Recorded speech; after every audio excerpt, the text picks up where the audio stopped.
Xin chào mọi người, cảm ơn mọi người đã quay trở lại với kênh của mình ngày hôm nay. Ngày hôm nay mình muốn chia sẻ với các bạn một cái tin rất là vui. Thì trước khi các bạn bảo là mình khoe, khoang hay là mình nổ ấy, thì mình nói trước ấy, đây là hoàn toàn là sự thật 100% luôn. Mình có thể cho các bạn xem bằng chứng luôn. Và cái điều mà mình muốn chia sẻ với các bạn ngày hôm nay chủ yếu là do mình cảm thấy rất là vui. Nó là một cái niềm vui trong cuộc sống của mình, và mình muốn chia sẻ, mình muốn lan tỏa cái năng lượng này đến với các bạn. Chứ mình không có cái suy nghĩ là ok mình giỏi hơn các bạn và mình khoe khoang và mình tỏ vẻ các thứ. Mình không có suy nghĩ đấy nha. Mình chỉ muốn rằng là truyền động lực cho các bạn để các bạn có cố gắng cùng với mình. Và cái điều mà mình muốn chia sẻ ngày hôm nay như các bạn thấy trong tiêu đề ấy, đấy là mình đạt được 975 trên 990 điểm TOEIC lần đầu tiên đi thi, và mình không ôn một chữ nào. Đầu tiên thì mình muốn chia sẻ cái câu chuyện của bản thân tại sao mình lại đi thi TOEIC. Đấy là bởi vì trường đại học của mình có miễn phí thi TOEIC cho tất cả những bạn nào đi thi với kết quả trên 750. Và cái lúc mà mình nhìn thấy cái con số 750 đấy thì mình cũng hơi sợ, bởi vì là mình chưa bao giờ đi thi TOEIC. Mình không biết cái đề thi TOEIC nó sẽ như thế nào. Và mình nghĩ rằng là ok 750 nghe có vẻ nó khá là cao. Cái lúc đấy thì mình chưa biết là 750 là cái level gì cả. Mình chỉ biết là cái con số đấy 750 trên 990 nghe có vẻ là rất là nhiều.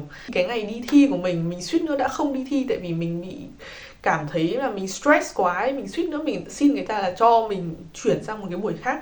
Xong cuối cùng mình đã tự vực dậy bản thân và mình đã đến trường để đi thi. Thì cái bài thi ấy nó chỉ có 2 phần, đấy là phần reading tức là phần đọc hiểu, và phần listening tức là phần nghe hiểu. Và nó khác rất là nhiều so với cái bài TOEFL hay là bài IELTS, bởi vì những cái bài đó thì họ kiểm tra cả 4 kỹ năng. Theo như mình biết ấy, thì TOEIC cũng có thể có bài thi về 4 kỹ năng, nhưng mà cái bài thi TOEIC bình thường ấy, cái bài thi TOEIC phổ thông ấy thì nó sẽ có 2 kỹ năng là nghe và đọc. Thì trước khi mình đi thi ấy thì mình có biết rằng là chỉ có 2 phần nghe và đọc, thế cho nên là mình cũng không biết là mình phải ôn cái gì, vì mình chưa bao giờ mình đọc cái đề TOEIC, mình chưa bao giờ mình học TOEIC, mình chưa bao giờ mình biết một cái gì về TOEIC cả. Thế là cái mà mình đã làm ấy, đấy là mình tải thử một cái đề TOEIC về để mình xem thử. Thì mình thấy là không phải là nó dễ hơn IELTS với TOEFL nhá, mà tức là cái dạng bài của nó cực kỳ khác luôn ấy. Tức là tất cả các câu đều là câu trắc nghiệm, và các bạn có từ 2 đến 4 đáp án để chọn, và các bạn có khá thời gian để làm bài, bởi vì mình làm xong trước khi hết thời gian luôn á. Tại sao mình lại chọn đi thi mà không ôn như thế? Có 2 lý do chính. Thứ nhất là mình không có một cái aim cụ thể, tức là mình không đặt ra một cái ngưỡng cụ thể mà mình phải đạt được. Mình không đặt ra là mình phải được 900 điểm, hay mình không đặt ra là mình phải được 800 điểm. Mình chỉ nghĩ là ok mình đi thi và mình muốn biết cái thực lực của mình đến đâu. Đấy, cái lý do thứ hai chính là mình muốn biết thực lực của mình ở đâu. Bởi vì là những cái bài kiểm tra tiếng Anh này thì ngoại trừ cái việc mình ôn, mình học tủ ra, thì mình hoàn toàn có thể cứ đi thi như thế, xem là mình rơi vào cái khoảng nào để mà mình biết được cái thực lực tiếng Anh của mình ấy. Và mình nghĩ là cái bài thi TOEIC này nó chính là một cái bài thi khá là hợp lý để mà các bạn có thể kiểm tra cái trình độ tiếng Anh thực lực của mình ấy. Bởi vì nó không quá dễ, không quá khó, và nó là những cái bài trắc nghiệm. Mình nghĩ rằng là cái việc ôn thi TOEIC hoàn toàn các bạn có thể tự ôn ở nhà, bởi vì các bạn chỉ cần tải đề về và luyện theo cái đề đấy, mình nghĩ là đã hoàn toàn ổn rồi. Và nếu như mà các bạn muốn có đề TOEIC để ôn ấy thì các bạn có thể comment xuống dưới và mình sẽ nhắn tin cho các bạn. Bởi vì là mình cũng sưu tập đề TOEIC ấy, thì nó không phải là đề của mình mà là nó là đề mà mình sưu tập được ở trên mạng. Nhưng mà nếu mà các bạn không tìm thấy thì các bạn có thể nhắn tin cho mình để muốn nói một chút về cái trải nghiệm đi thi của mình. Khi mà các bạn làm bài ấy thì mình thấy cái phần khó nhất không phải là phần nghe mà là cái phần đọc hiểu.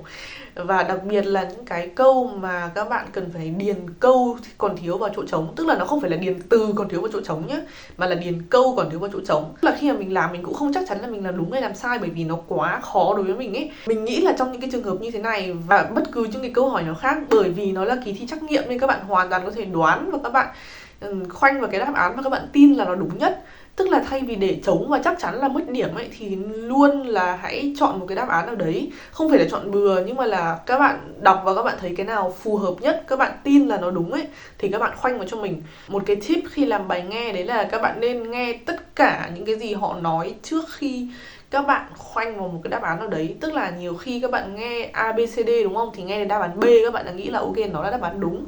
Nhưng mà mình khuyên thật là hãy tập trung và nghe đến hết cái câu C và câu D để xem là có đúng là đáp án B không, hay là lại là đáp án C và đáp án D. Người ta sẽ không viết sẵn những cái câu hỏi ở trong cái đề thi của các bạn, mà các bạn sẽ phải nghe cái câu hỏi đấy. Vì vậy nên là các bạn phải tập trung cao độ vào cái phần nghe này, đặc biệt phải nghe được cái câu hỏi của họ ấy. Mình nói thật là mình không có quá là nhiều những cái kinh nghiệm để mà chia sẻ với các bạn về việc đi thi TOEIC. Tại vì như mà mình nói ấy, đấy là mình đi thi TOEIC mà mình không thật sự biết một cái gì cả. Mình cứ đi thi để xem là cái trình độ tiếng Anh của mình thật sự đến đâu mà thôi. Nếu như mà các bạn có biết những cái tips đi thi TOEIC nào, hay là các bạn có biết những cái kênh nào mà chia sẻ về việc đi thi TOEIC thì các bạn hoàn toàn thể comment xuống dưới để. Và cái video của mình hôm nay nó cũng chỉ đến đây thôi, và mình cũng chỉ muốn chia sẻ lại mọi người một lần nữa, đấy là mình đi thi TOEIC và mình không ngờ được là mình đạt được cái điểm cao như thế, và mình cảm thấy rất là tự hào, mình cảm thấy rất là vui, và mình muốn chia sẻ cái điều này với các bạn. Và hy vọng rằng là nếu mà các bạn đi thi TOEFL, IELTS, TOEIC hay là Cambridge hay là bất cứ một cái gì khác mà các bạn đang muốn được đạt được điểm cao, thì mình hy vọng là mình có thể chia sẻ, lan tỏa được cái năng lượng này đến với các bạn để mà các bạn có thể đạt được điểm cao nha. Cảm ơn mọi người vì đã lắng nghe mình ngày hôm nay, và hy vọng là mọi người đã thích cái video này. Hẹn gặp lại mọi người vào những video lần sau. Bye bye.